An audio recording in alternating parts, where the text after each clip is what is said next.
ನಮಸ್ಕಾರ ನೆಕ್ಸ್ಟ್ ನ್ಯೂಸ್ಗೆ ಸ್ವಾಗತ ನಾನು ಪ್ರೀತಿಕಾ ಬಂಗೇರ ಜಿಲ್ಲಾ ಪಂಚಾಯತ್ ಮತ್ತು ತಾಲೂಕು ಪಂಚಾಯತ್ ಚುನಾವಣಾ ಹಿನ್ನೆಲೆಯಲ್ಲಿ ಜೆಡಿಎಸ್ ರಾಜ್ಯಾಧ್ಯಕ್ಷರ ಆಯ್ಕೆ ಏಪ್ರಿಲ್ನಲ್ಲಿ ಚುನಾವಣೆ ನಡೆಸಲು ಜೆಡಿಎಸ್ ನಿರ್ಧಾರವನ್ನ ಮಾಡಿದೆ ಏಪ್ರಿಲ್ನಲ್ಲಿ ಚುನಾವಣೆ ಮೂಲಕ ರಾಜ್ಯ ಘಟಕದ ಅಧ್ಯಕ್ಷರನ್ನ ಆಯ್ಕೆ ಮಾಡಲು ನಾವು ನಿರ್ಧಾರವನ್ನ ಮಾಡಿದ್ದೇವೆ ಎಂದು ಮಾಜಿ ಮುಖ್ಯಮಂತ್ರಿ ಎಚ್.ಡಿ. ಕುಮಾರಸ್ವಾಮಿ ಅವರು ತಿಳಿಸಿದ್ದಾರೆ ಇನ್ನು ಪಕ್ಷವನ್ನ ಬಲಪಡಿಸುವಂತ ಗಮನವನ್ನ ಹರಿಸುವ ಅಗತ್ಯತೆ ಇದೆ ಎಂದು ಅವರು ಹೇಳಿದ್ದಾರೆ ನಾನು ನಮ್ಮ ನಾಯಕರೊಂದಿಗೆ ಮಾತನಾಡಿದ್ದೇನೆ ಮತ್ತು ನಾವು ಅದಕ್ಕೆ ದೃಢವಾಗಿದ್ದೇವೆ ಪಕ್ಷದ ಅಭಿವೃದ್ಧಿಗಾಗಿ ಪ್ರಾಮಾಣಿಕವಾಗಿ ಕೆಲಸವನ್ನ ಮಾಡುವವರಿಗೆ ಮೊದಲ ಆದ್ಯತೆಯನ್ನ ನೀಡಲಾಗುವುದು ಎಂದು ಜೆಡಿಎಸ್ ರಾಜ್ಯಾಧ್ಯಕ್ಷ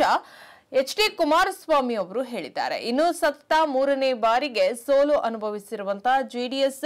ರಾಜ್ಯ ಯುವ ಘಟಕದ ಅಧ್ಯಕ್ಷ ನಿಖಿಲ್ ಕುಮಾರಸ್ವಾಮಿ ಅವರು ಅಧ್ಯಕ್ಷ ಸ್ಥಾನಕ್ಕೆ ಪ್ರಬಲ ಸ್ಪರ್ಧಿ ಎಂದು ಹೇಳಲಾಗ್ತಾ ಇದೆ ರಾಜ್ಯಾಧ್ಯಕ್ಷ ಸ್ಥಾನಕ್ಕೆ ಯಾರನ್ನ ಆಯ್ಕೆ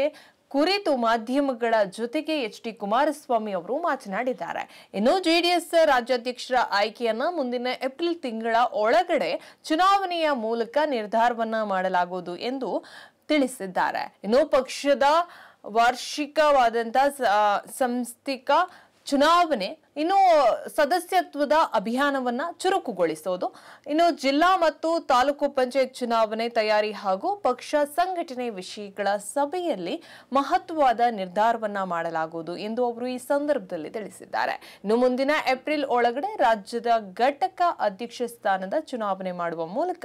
ಆಯ್ಕೆ ಮಾಡಲು ತೀರ್ಮಾನವನ್ನ ಆಗಿದೆ ಇನ್ನು ಪಕ್ಷ ಸಂಘಟನೆ ಬಗ್ಗೆ ಪಕ್ಷದ ನಾಯಕರಿಗೆ ಕಠಿಣವಾಗಿಯೇ ಹೇಳಿದ್ದೇನೆ ಯಾರು ಪ್ರಾಮಾಣಿಕವಾಗಿ ಪಕ್ಷದ ಸಂಘಟನೆಗೆ ದುಡಿತಾರೋ ಅಂತವರಿಗೆ ಆದ್ಯತೆಯನ್ನ ಕೊಡ್ತೇವೆ ನಾನು ಕೂಡ ಪಕ್ಷ ಸಂಘಟನೆಯಲ್ಲಿ ನಿಯಮಿತವಾಗಿ ತೊಡಗಿಸಿಕೊಳ್ತಾ ಇದ್ದೇನೆ ಎಂದು ಜೆಡಿಎಸ್ ರಾಜ್ಯಾಧ್ಯಕ್ಷರಾದಂತಹ ಎಚ್.ಡಿ. ಕುಮಾರಸ್ವಾಮಿ ಅವರು ತಿಳಿಸಿದ್ರು ಹೆಚ್ಚಿನ ಅಪ್ಡೇಟ್ಗಾಗಿ ನೋಡ್ತಾ ಇರಿ ನೆಕ್ಸ್ಟ್ ನ್ಯೂಸ್ ಕನ್ನಡ ವಂದನೆಗಳು